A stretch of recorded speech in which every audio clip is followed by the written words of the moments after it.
Okay, hopefully we're back for the final day of this. We have got our intake manifold which needs to go back down here, be reassembled. So remember we've got this awkward, turn on our light, awkward fixing here that we'll see whether we can get that on. There's our little bracket at the back which has got to go on, and then the studs are sort of up here, so hopefully that will work. I've got some wiring to put back in, so I've got a few wiring clips just to remember those.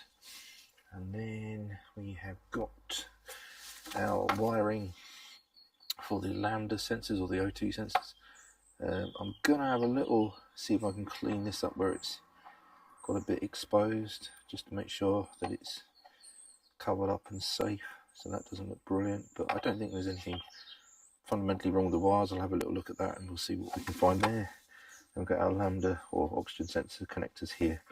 Just got to do a bit of tidying up. Obviously the air box, air filter thing needs to go back on. I think that's it, and then we'll do some diagnostics. So first things first, see if we can get this fella back in and sort it out.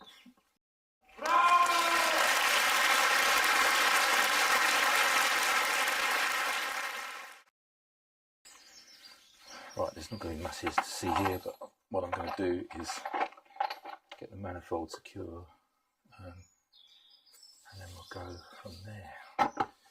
So we'll start with this. I think we'll start with getting a few of these nuts on here just to get it started, and then we'll work our way underneath. It's not going to be very easy to see. Basically, I'm going to reach around under here, and if you reach around underneath you can feel the bracket with the hole in it. That should line up with this, so I suspect there's a little bit of manipulation to go on, and we will get our bolts into there. So let's see whether we can do that. You may hear some slight cursing. Clearance is tight, but it's not impossible, which is good news for people like me. So just have to kind of establish where you are. So I know a lot of people can go through the wheel arch, but actually with the butterfly thing removed, that's gone straight in. So we're about here in our position. So your arm comes under.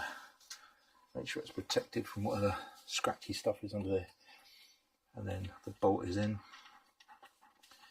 I'm not going to fully tighten it until I've tightened up the rest of the manifold. So actually not impossible and not as hard as people claim it is. And then there's another one where the bracket went on the back, just to secure this kind of extra pipe bit here which goes on. So again, that's not going to be very hard to take off, or put back on rather, because I've got a missing bolt on there. I've kind of got one that I found that's the same size, so I'm going to use that one because it's not got a captive washer, which would have made the lower one a bit more of a pain if you lose the washer. So that's gone straight in. So that's here in this bit here. I know it's all a bit hard to see on a film, isn't it?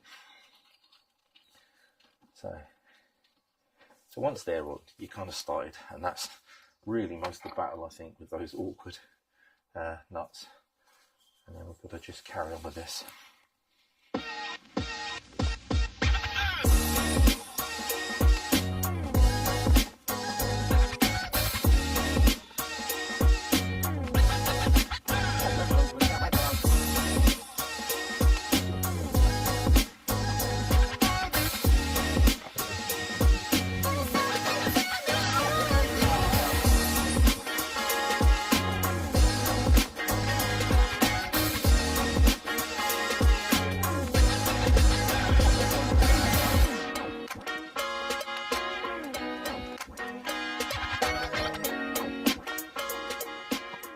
Reaching the end of the old mini saga, I think we are getting there. I think there is a bit of a blow on the exhaust where the bottom of the cap goes onto the exhaust.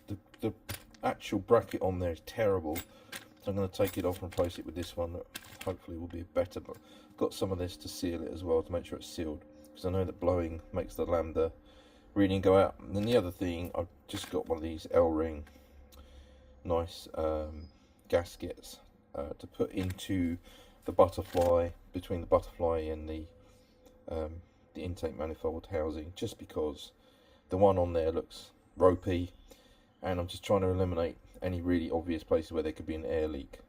Hopefully that will also add to the car. Another thing I'm going to do is take it for a little drive around the block, and hopefully we're getting there in terms of the emissions. Was still a bit off the other day, but I've not driven it. I've only had it in the drive, and I don't think it got warm enough. So that's the last final things I think I'm going to attempt to do before we send it in for another MOT. Fingers crossed.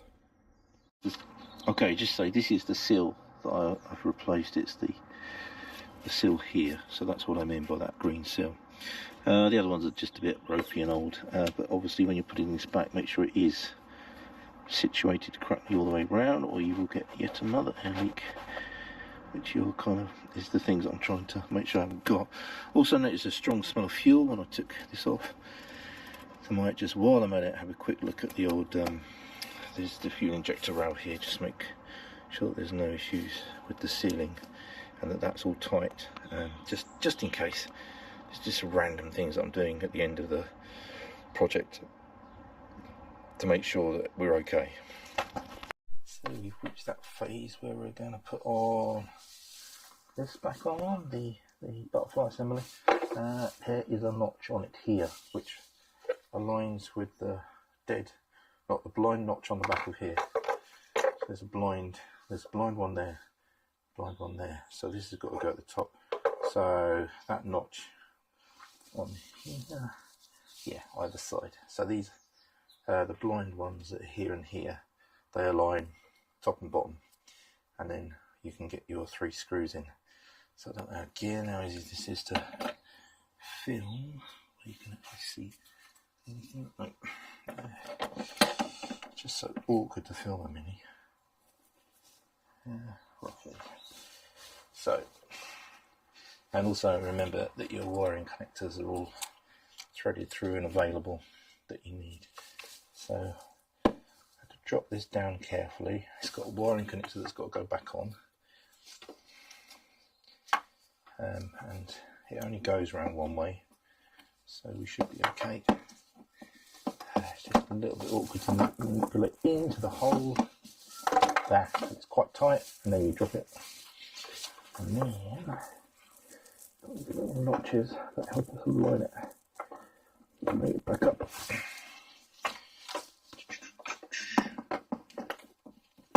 Just rotate it a little bit. So we've got a notch there. See, so where the notches are, little markers. So once it's on the notches, it feels obvious that you're there.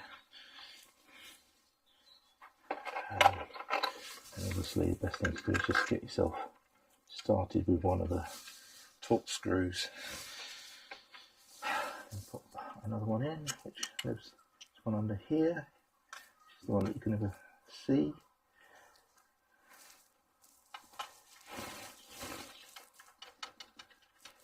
It should be easy to get started. Again, finger tight when your finger starts. You don't want to be threading these things, they're plastic into plastic. Being careful, make sure they're going in. And once you've connected it, put the wiring connector back on, make sure that any clips clip back on, and then we're kind of done with the intake manifold. Hallelujah.